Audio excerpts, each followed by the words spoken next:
Olá, começa agora o podcast do Imagem e Credibilidade com o Jornal de Brasília e também Portal R7, levando a você todas as semanas os principais fatos da capital federal, sempre com análise, comentários, bastidores da política que é feita de Brasília. Eu e Rodolfo Lago, sempre juntos, trazendo um convidado, e hoje temos a honra e a alegria de receber um colega competentíssimo, o jornalista, colunista de Veja e também escritor Matheus Leitão, autor do livro Em Nome dos Pais, um livro imperdível que trata aí da repressão, e uma repressão que, infelizmente, nesse caso, caiu no colo da família Leitão. Você não pode perder. Mas vamos lá, vamos começar então esse conteúdo, Rodolfo Lago, dando boas-vindas aí ao nosso colega Matheus e também iniciando pelo assunto que de Brasília não há outro a se falar, que é justamente a eleição. Eleições 2022 chegaram para ficar, cada semana é uma novidade.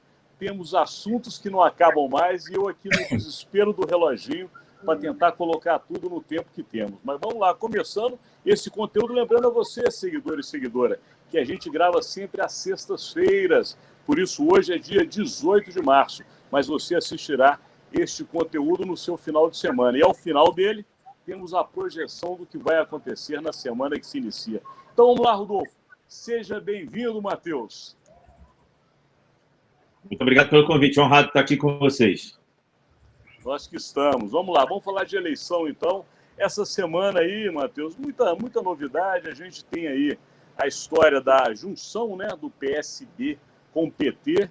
Está mais do que confirmada a entrada de Alckmin como vice do Lula. Quem diria isso, né, há alguns tempos, mas de qualquer maneira essa junção foi feita. Lembra um pouco também aquela estratégia que uniu Lula a Zé Alencar para dar um caráter aí mais palatável para a classe média, uma cara de um Lula assim mais fácil de ser engolido por aqueles radicais da direita que não gostam dele. E, por outro lado, os radicais da direita estão felizes, porque Jair Bolsonaro parece que está dando aí uma pequena ascensão nas pesquisas, mas o PSDB, por outro lado, está em crise, praticamente rachado, uns querendo Dória longe do partido, tem MDB se unindo aí também com União Brasil, uma candidatura possivelmente única, e a história do Kassab, né, Rodolfo Lago?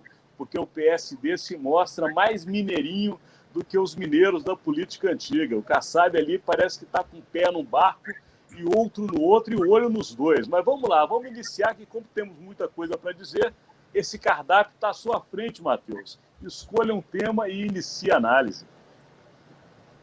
Obrigado.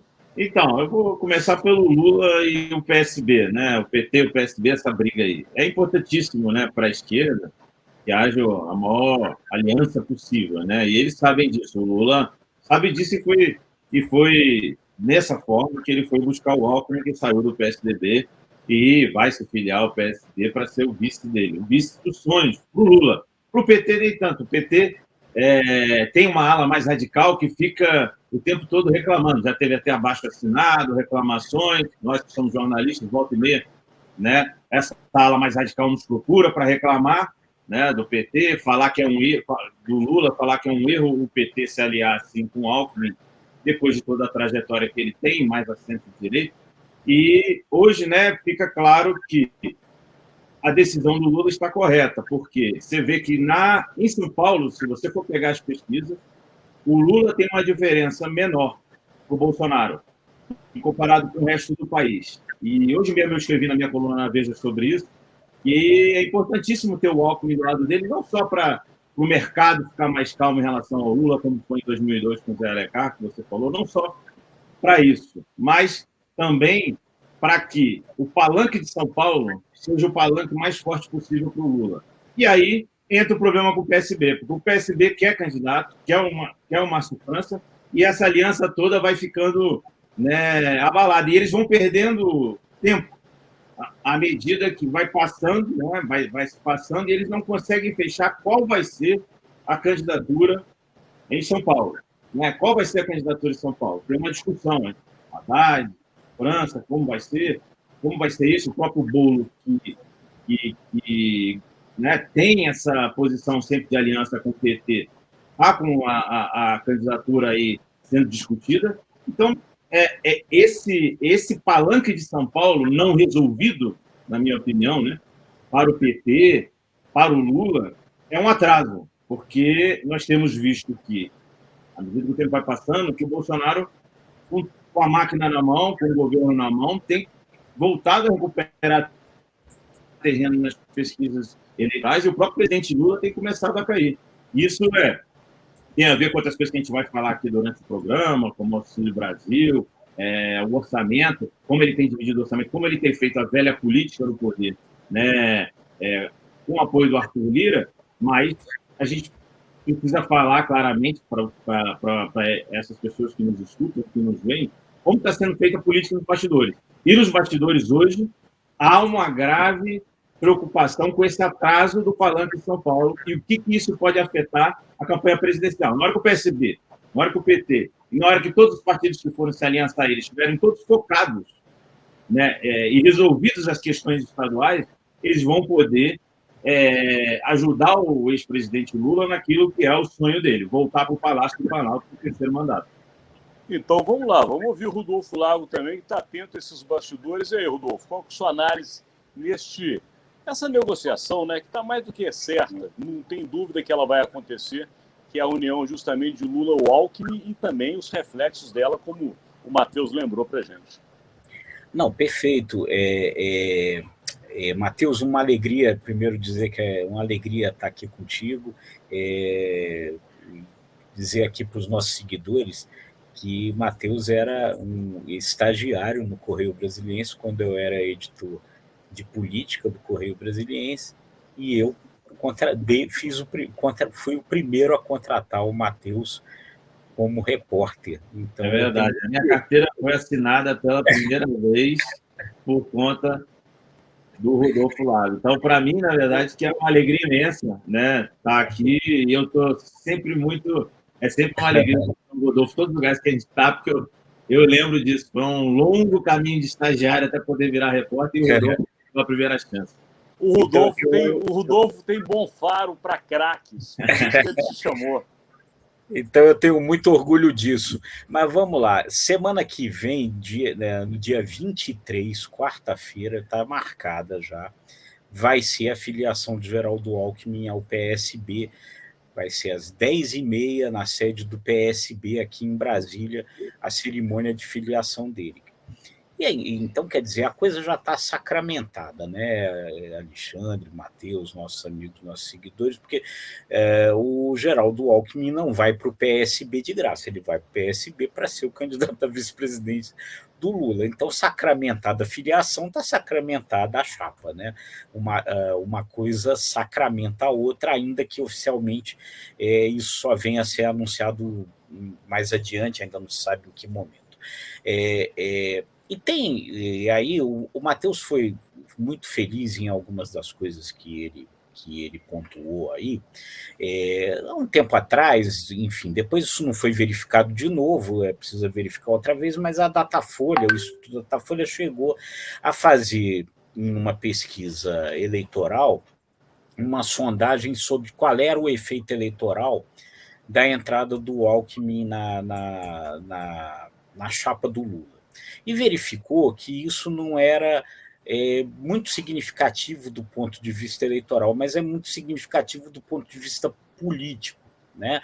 Porque, na verdade, me parece que aí é o primeiro ponto, o Lula busca com isso ter ali, ganhando, se ele vier a ganhar a eleição, o necessário colchão de governabilidade, né? Quer dizer, o Alckmin dá a ele uma garantia, talvez junto aí ao mundo mais conservador, né? De que não vai fazer nenhuma loucura, enfim, as coisas que o mundo conservador fica com medo. Assim como o Zé Alencar, né, em 2002 dava essa mesma garantia. Agora, se isso não tem uma importância eleitoral, político-eleitoral forte do ponto de vista nacional, talvez tenha, como o Matheus pontuou, uma importância político-eleitoral forte em São Paulo, né, que é o principal colégio eleitoral do país, e isso realmente é importante. Por quê? Porque São Paulo é um estado muito conservador. né? E, inclusive, uma das coisas que o Márcio França coloca para que seja ele o candidato da aliança do PT com o PSB e não o Haddad, é que o Márcio França diz que o interior paulista não vai votar no Fernando Haddad, embora as pesquisas nesse momento mostrem o Fernando Haddad na frente. E essa é um pouco a aposta que o governo também faz quando joga o Tarcísio de Freitas na disputa. No final das contas, esse mundo conservador vai para um candidato conservador e não vai votar no Haddad. Então, isso daí, essa entrada do Geraldo Alckmin pode ser uma garantia, uma vacina contra isso, né? Por quê? Porque você tem algumas situações ali em São Paulo que a gente vai ter que medir agora como é que fica. Uma delas é o esfacelamento do PSDB. PSDB, que durante não sei quantos anos governou o estado de São Paulo, né?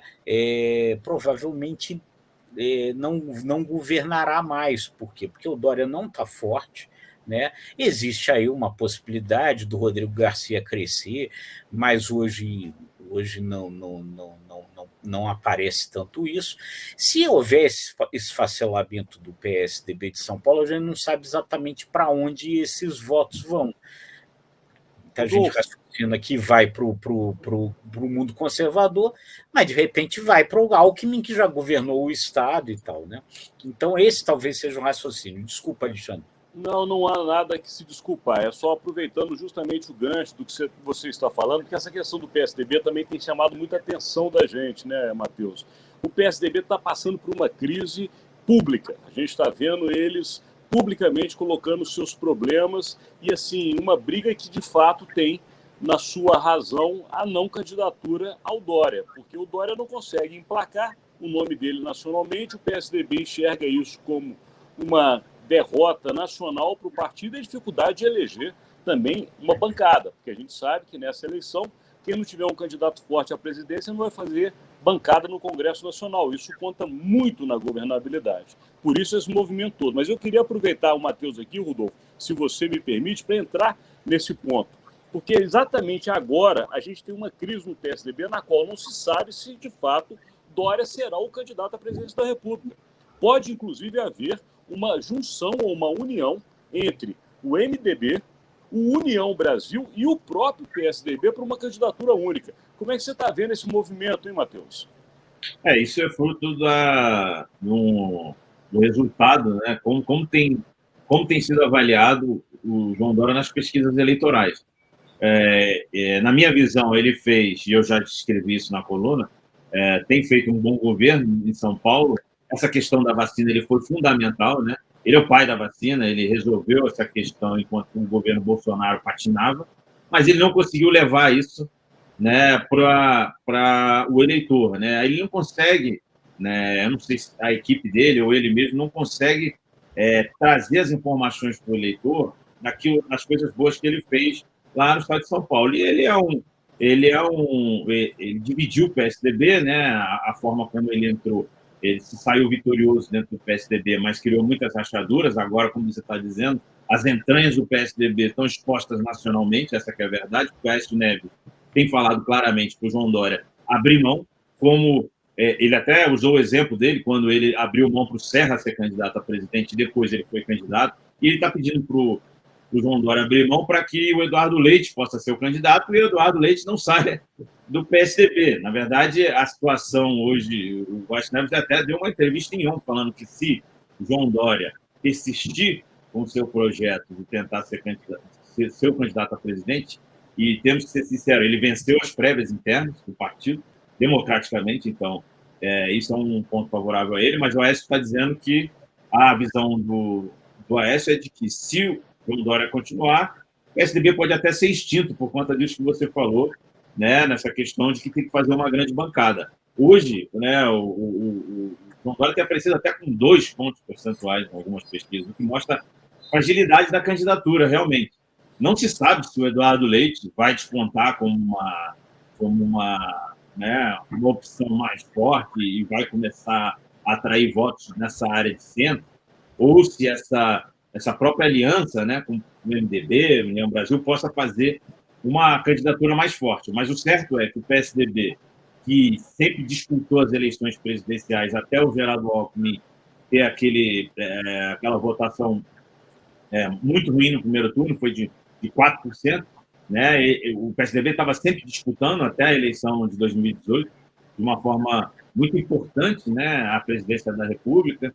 Mesmo nos anos que perdeu, ele ficava ali com uma votação muito consagradora para o partido, como oposição, né? E agora a gente vê que a situação do PSDB realmente é muito difícil. Talvez seja a situação mais difícil, porque ele já começa nas pesquisas muito mal, né? E se o João Dória abrir mão, várias discussões vão ter que ser feitas, né? Inclusive São Paulo e do Rodrigo Garcia. Mas isso fica para outro momento a gente conversar. O fato é que o PSDB está agora expondo suas entranhas e estão brigando publicamente. Todo dia um grande cacique do PSDB dá uma entrevista e fala, faz críticas muito abertas ao João Dória, que é o candidato natural, não só por ser o governador de São Paulo, mas que ganhou as prévias. Não, você está falando um ponto que Rodolfo Lago, acredito que tem aí boas informações, porque falou também com o Zé Aníbal, mas a gente tem visto essa questão toda do PSDB, inclusive essa saída do Alckmin, mexe muito com o Ninho Tucano, porque o Alckmin, querendo ou não, é a cara do PSDB em São Paulo e leva a credibilidade que foi construída com os tucanos para a candidatura do petista Luiz Inácio Lula da Silva. Isso mexe diretamente com o espírito do PSDB. E uma outra questão também, né, que a gente sabe nos bastidores, talvez o nosso seguidor e a nossa seguidora não acompanhem tão de perto, mas há uma figura dentro do PSDB que é fortíssima, se chama Tasso Gereissati. Tasso Gereissati, além de ser uma figura fortíssima, ele é um articulador de primeira linha. E o Tasso, desde o primeiro momento, lá atrás, inclusive antes das prévias, era um dos que não queria que João Dória fosse candidato. E já alertava o partido para essa possibilidade. Já dizia naquela época, o Dória não vai conseguir emplacar. E o PSDB vai entrar numa crise. Parece mandinar, mas é o que está acontecendo agora. O cara sabe muito de política. E aí, Rodolfo? E você, Zé Aníbal, o que você ouviu dele? Pois é, né, Alexandre Matheus, né? Tá voando pena para valer no Ninho Tucano, né? Quer dizer, essa semana a coisa foi bastante forte, como bem disse o Matheus, quer dizer, as entranhas ficaram expostas. O Zé Aníbal deu uma entrevista essa semana para o Congresso em Foco, e depois houve a entrevista do Aécio Neves para o UOL, né? Que mostram que são todas duas muito fortes. O Zé Aníbal, ele disse o seguinte, que o João Dória, a frase é o seguinte, João Dória é o horror, é o ovo da serpente. Então, ali ele fala nessa entrevista que acha, eu não sei se houve tal, enfim, como bem disse o Matheus, o João Dória ganhou as prévias. Mas o Zé Aníbal fala claramente que acha que houve fraude no processo das prévias. De qualquer modo, né, esse foi um processo que acabou... O Dória, de fato, atropelou muito ali os adversários, a coisa foi muito agressiva, né, e não ficou bem resolvida, né? Isso fica muito claramente posto que realmente a coisa lá dentro do PSDB não ficou muito mal resolvida. Zé Aníbal apoiou a candidatura do Eduardo Leite, né? Enfim, ele é o suplente do José Serra, né? Suplente do senador José Serra. Ele já presidiu o PSDB e nessa entrevista ele meio que aponta que ele pode acabar deixando o partido. Né? Então, aí na sequência dessa entrevista do Zé Aníbal para o Congresso em Foco, houve a entrevista do Aécio Neves para o UOL, onde o Aécio Neves diz o seguinte, que o PSDB tem que desistir da candidatura do João Dória, porque isso daí é um mergulho de cabeça numa piscina sem água, e que tem que trocar essa candidatura pela candidatura do Edu. Já trabalha para deixar o PSDB. Essa semana houve um movimento que, na verdade, é a preliminar disso aí. A ex-senadora Ana Amélia, secretária do governo do Rio Grande do Sul, deixou o PP e filiou-se ao PSD. Nesse ato de filiação estava o Eduardo Leite, né? Então, a sinalização muito clara desse caminho aí. E aí é isso, né? Quer dizer, mais um ponto que mostra muito fortemente como o PSDB, um partido que até outro dia era grande, um partido que governou o país, né? Algumas vezes, que disputava as eleições todas com chances de vitória, todas indo para o segundo turno, mas o PSDB está se desmanchando. Mas aí a gente vai aprofundar esse assunto, até porque o Matheus tem muita informação de pesquisa, e vamos puxar também por um candidato que a gente não falou ainda, e que é um candidato importantíssimo. Afinal de contas, é o presidente da República, Jair Bolsonaro. E dentro dessas articulações que a gente está tratando, com uma possibilidade, como você disse, Rodolfo, realmente existe, e a gente já falou isso aqui em alguns conteúdos anteriores, de Eduardo Leite ir, de fato, ser o candidato do PSD à presidência, até por conta dessa lógica da necessidade de se fazer grandes bancadas, precisa de ter um candidato forte, e Eduardo Leite é um nome que hoje desponta se João Dória se mantiver nessa disputa. Ou seja, tem muita coisa para se resolver junto a essa crise do MDB, mas quem está olhando um pouco à distância toda essa questão, e deve estar agora, nesse momento, um pouco feliz por conta do que está aparecendo nas pesquisas, é justamente o presidente da República, Jair Bolsonaro. E aí a gente volta, Rodolfo, ao Matheus, porque ele tem aí algumas informações, está olhando com lupa essas pesquisas que têm saído, e a gente quer saber, Jair Bolsonaro começa de fato a crescer, Matheus? Então, tem essas questões. Eu conversei muito com cientistas políticos essa semana, eu mesmo li todas as pesquisas que saíram. Elas mostram uma tendência de queda do ex-presidente e uma tendência de recuperação do presidente Jair Bolsonaro. Só para esclarecer, Matheus, uma tendência de queda do ex-presidente Lula. Ex-presidente Lula, uma tendência de queda do presidente Lula em todas as pesquisas e uma tendência de recuperação do presidente Jair Bolsonaro. Essa última pesquisa, Quest, que saiu, ela mostra que o presidente Jair Bolsonaro cresce 2%, enquanto o candidato do Podemos, Sérgio Moro, cai 2 pontos.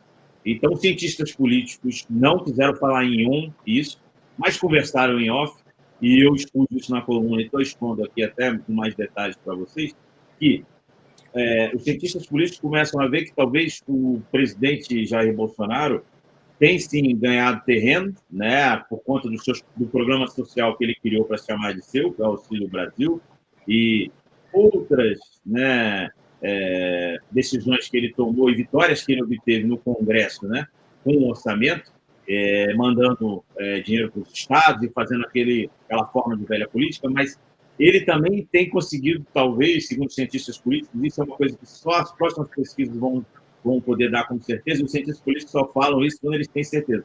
Mas que o presidente Jair Bolsonaro está recuperando terreno também dentro do próprio espectro da direita. Ou seja, o Sérgio Moro ele é o melhor candidato, vamos dizer assim, nessa chamada terceira via, né? Ele tem aparecido com 9% em algumas pesquisas, com outros, e ele angaria, né, eleitores que muito decepcionados com o bolsonarismo, né? Porque ele está mais à direita. Mesmo ele se colocando ao centro, nem Lula, nem Bolsonaro, ele é um candidato que atrai muito mais o eleitor de direita. E essa última pesquisa mostrou claramente que foi exatamente o que o Sérgio Moro perdeu, é exatamente o que o Jair Bolsonaro ganhou. Mas é óbvio, há uma tendência assim, de queda em todas as pesquisas, né, do ex-presidente Lula, o que acendeu, sim, uma luz amarela na campanha, que agora ainda é pré-campanha, não é a campanha oficial, mas dentro da campanha do PT.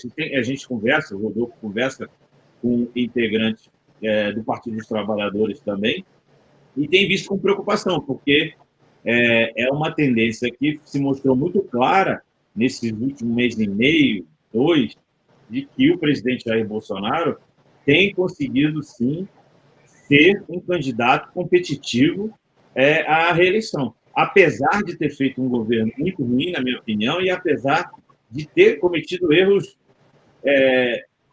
dado tiros no pé, vamos dizer assim, né? Já que ele gosta tanto de armas, e fala tanto de armas e trouxe tanto essa questão das armas para o país depois que ele ganhou, como nessa questão que a radicalização que ele fez no 7 de setembro, né? Porque ali, a partir dali, você vê que o mercado financeiro fica muito mais nervoso, o dólar subiu muito, né? Isso foi gerando um efeito cascata que atingiu a economia das pessoas, que eu sei que o Alexandre Jardim, em algum momento, vai falar também de economia aqui.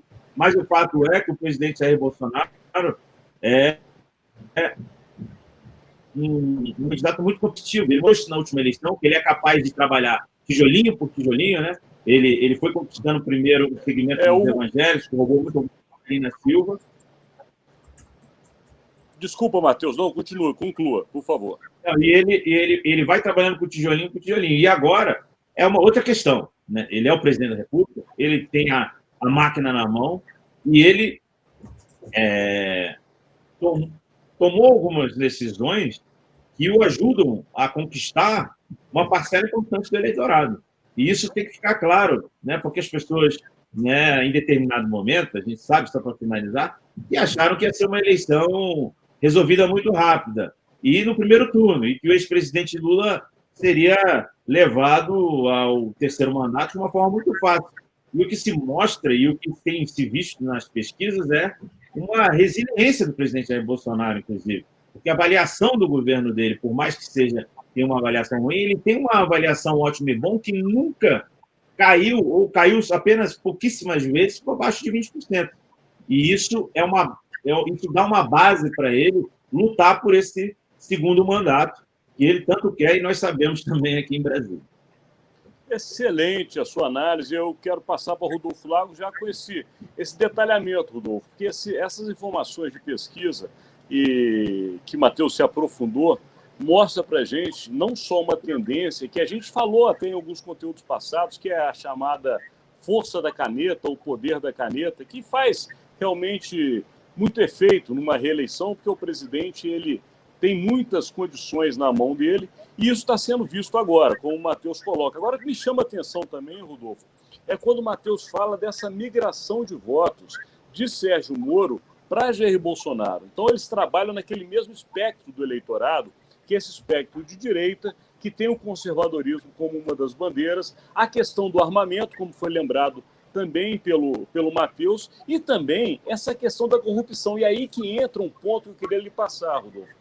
Porque a questão da corrupção, que foi muito forte na eleição de 2018, ainda é uma força que leva Bolsonaro, pelo menos com parte do eleitorado, e Sérgio Moro, a ter esses números. Mas quando Lula, que foi considerado justamente pelos processos que teve, inclusive a própria prisão que passou, como uma pessoa que não tem como carregar essa bandeira, ele gruda ele justamente Geraldo Alckmin, para contrapor essa questão da corrupção. E aí eu vou para você, Rodolfo Lago. Como é que você analisa esse quadro agora com essa tendência demonstrada de Jair Bolsonaro na subida? Pois é. Alexandre, olha só, tem um ponto que eu acho que talvez seja aí o ponto aí complicador desse rolo todo, que é o seguinte, claramente uma das coisas que o presidente, que o candidato do PT, o ex-presidente Lula, quer fazer com essa possível, né, eleição de novo aí como presidente da República, é transformar isso num processo de redenção da sua biografia, né? Quer dizer, o cara que foi condenado, foi preso, tal, não sei o quê, volta à presidência da República, e aí isso daí passa como uma ideia de uma redenção, né? Quer dizer, tudo aquilo que aconteceu foi uma grande injustiça, tal, e eu volto aqui, tal, não sei o quê, nos braços do povo para recuperar a minha biografia. Se o Lula conseguir isso, Alexandre e Matheus, isso significa que o Lula terá conseguido, cara, colocar a sociedade brasileira no divã e convencido a sociedade brasileira de que, há 4 anos atrás, a grande maioria dela era um bando de maluco que cometeu uma grande injustiça. Isso realmente é um processo muito complicado, né? Que talvez, por ser um processo muito complicado, faça com que, de novo, determinados grupos comecem a reagir a isso diante da constatação dessa expectativa de que o Lula pode ser eleito presidente outra vez. Quer dizer, o eleitor, uma parte desse eleitor talvez não esteja muito disposta a fazer, né, todo esse processo aí de redenção. Quer dizer, uma vez que nunca houve, talvez seja um erro realmente estratégico, nunca ter sido feito isso, da parte do PT, nenhum tipo de processo de autocrítica do que aconteceu, de dizer, olha, algumas dessas coisas, né, de fato aconteceram, algumas dessas coisas a gente precisa rever, isso pode, no final das contas, acabar virando um problema, né? Agora, por outro lado, eu queria aqui ponderar umas coisas. A gente já trouxe aqui, né, inclusive o cientista político Alberto Carlos de Almeida, né? Vamos talvez ver se a gente convida ele uma outra vez. Ele tem feito, e eu acho que é legal a gente chamar a atenção para isso, desde julho do ano passado, ele faz uma média, uma análise média das pesquisas, né? E ele tem mostrado aí, tem alertado o seguinte, que, no sentido da gente ter um pouco de cuidado com relação a essa ideia da aproximação do Bolsonaro, que eu pessoalmente acho que sim, está se aproximando, e o PT de fato acendeu o sinal amarelo com relação a isso, mas ele pondera que, se você pegar essa média, essas oscilações elas são pequenas. Se você considerar que as pesquisas têm aí uma margem de erro de 2 pontos percentuais para mais ou para cima, algumas até 3, essas oscilações são pequenas e você teria praticamente linhas retas de cada um desses desempenhos dos candidatos. O Lula sempre se mantendo aí numa faixa em torno de 40%, um pouco mais, um pouco menos. O Bolsonaro sempre se mantendo numa faixa em torno de 25%, e a soma dos outros candidatos nunca conseguindo ultrapassar essa performance do Bolsonaro. Isso daí é uma coisa que tem se mantido, segundo ele, desde julho do ano passado. E ele faz uma outra observação que é interessante, Matheus e Alexandre. Ele pegou 3 pesquisas recentes, a pesquisa do IPESP, a pesquisa do Poder Data, não a última que saiu, mas a anterior, e a pesquisa Quest última, e ele mostra nessas que o resultado dessas pesquisas ele já tinha acontecido na média das pesquisas em algum momento antes. Então, eu não sei exatamente quais que são, enfim, mas uma delas é o resultado repetido de julho da média, outra delas é o resultado repetido de setembro da média e outra delas é o resultado de dezembro da média. Então, ele aponta, o que ele diz é o seguinte: a gente tem ainda uma eleição entediante, segundo ele, né?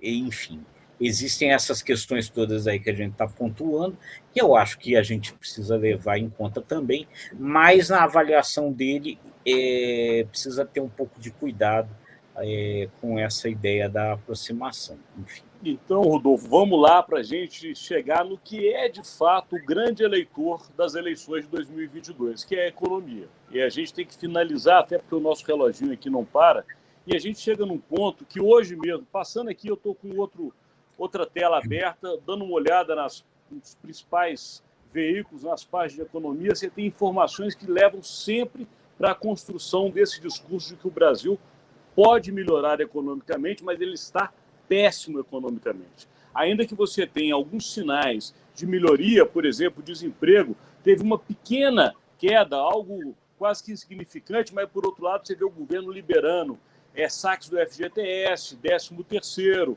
auxílio, ou seja, a luta política ela está se dando no campo da economia. E aí vem aquela grande questão: qual dos candidatos à presidência vai conseguir trazer para si a confiança de que aquele candidato vai resolver o seu problema econômico? Porque aquele candidato que, de fato, passar a confiança para o eleitor, eu não tenho dúvida, ele vai estar eleito, seja o atual presidente, ou os ex-presidentes, ou as terceiras vias. Então, de uma maneira muito rápida, eu gostaria da opinião de vocês sobre essa questão economia, começando por Matheus.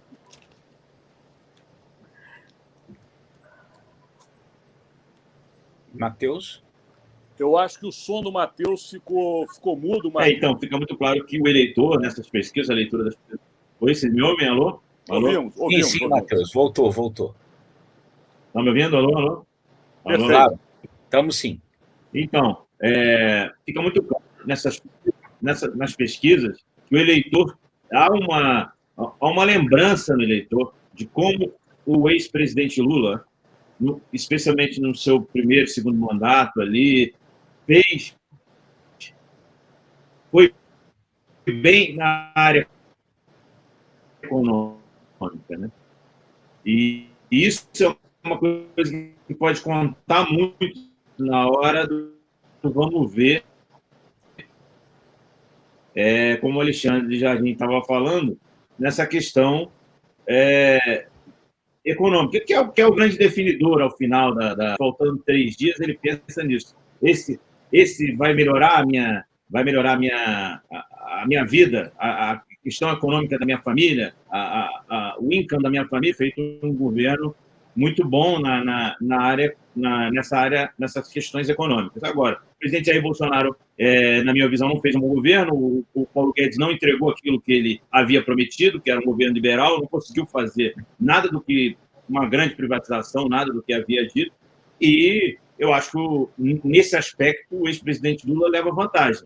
E, em relação aos outros candidatos, nem vou entrar muito. Eu acho que o Sérgio Moro, as pessoas nem conhecem muito qual é o pensamento econômico dele, e isso é uma coisa que precisa ser explorada pela campanha dele, né? Que ele não tem, as pessoas não sabem muito bem o que ele pensa nessa área econômica, não tem um conhecimento. O ex-presidente Lula carrega essa bagagem de ter feito um bom governo na área econômica, e o presidente Jair Bolsonaro, ao contrário, na minha visão, não entregou até para essa ala do aspecto de eleitores de direita aquilo que havia prometido, um governo liberal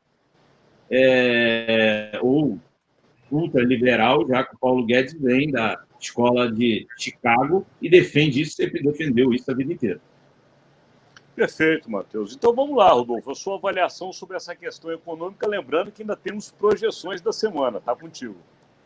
Bom, vamos lá. Temos aí, a gente tem aí alguns dados, né, positivos e outros negativos, né? Então tem uma pequena melhora aí na questão do desemprego, né? Houve um crescimento do produto interno bruto aí, que o governo comemorou muito, né, no início do ano, mas, em compensação, você está tendo uma inflação altíssima e que deve aumentar mais ainda, né? Impactada aí pela questão da guerra da Rússia com a Ucrânia, né? Hoje saiu um dado importante aí, a Folha de São Paulo divulgou isso nessa sexta-feira, que é uma pesquisa feita pela PUC do Paraná, que tem medido aí desde o ano passado somente a inflação da cesta básica, né? E essa inflação da cesta básica, ela está sendo maior do que a inflação total.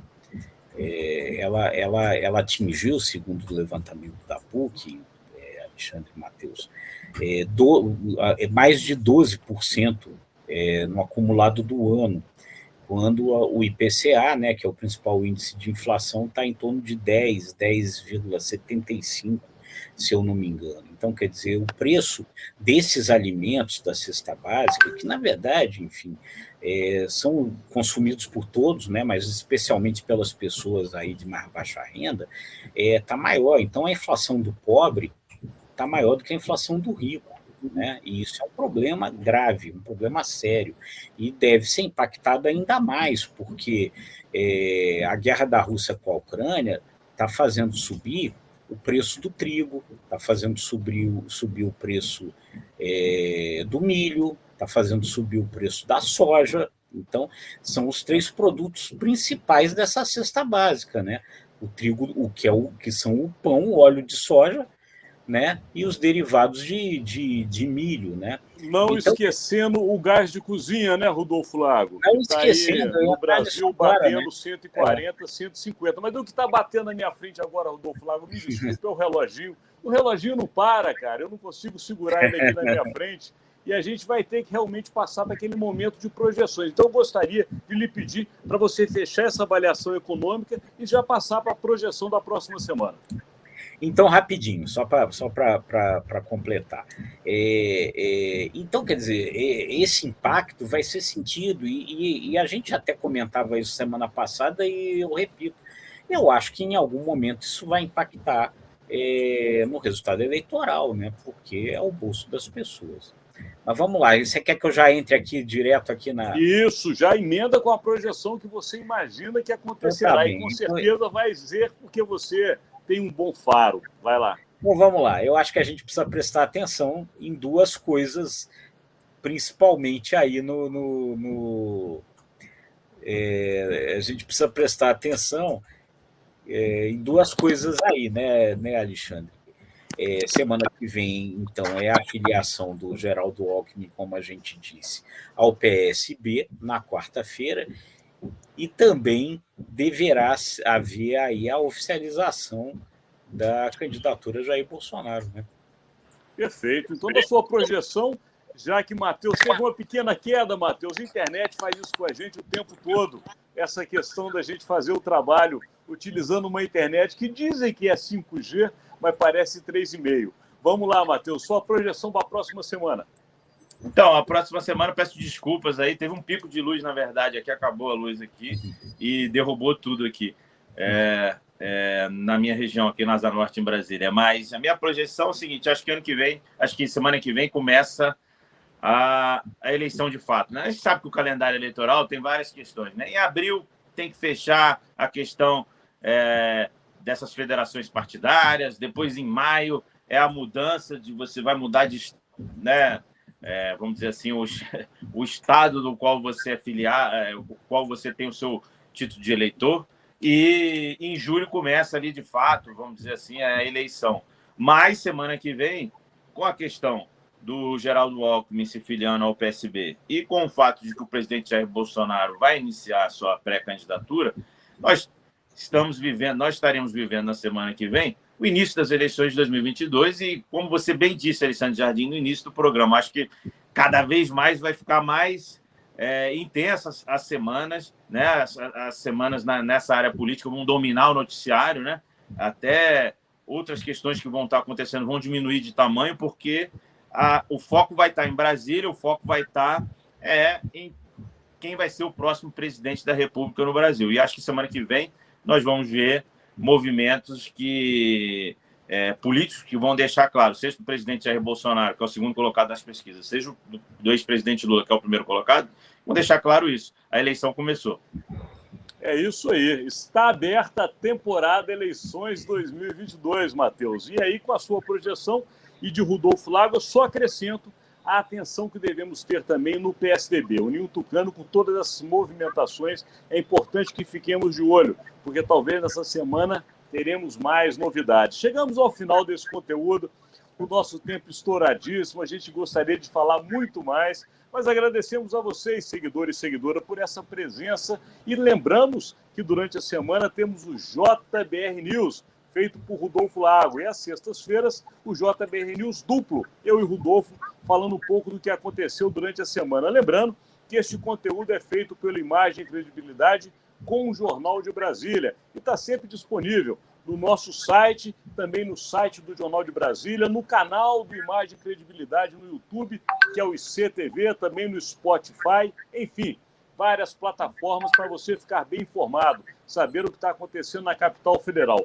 E daqui eu me despeço, mas não antes, deixando de agradecer, né, Rodolfo Lago, a presença do nosso colega, ilustre jornalista e um grande amigo também, que é Matheus Leitão. Lembrando a vocês, hein, seguidor e seguidora, querem uma sugestão de boa leitura? Temos aí Em Nome dos Pais, Matheus Leitão contando, então, a história que houve em sua família na época dos chamados anos de chumbo, ou anos da repressão brasileira. Enfim, uma história imperdível e nós chegamos ao final, Rodolfo Lago, não dá nem para seguir mais. Agradecemos a presença de todos e lembramos, segunda-feira, JBR News. Um abraço.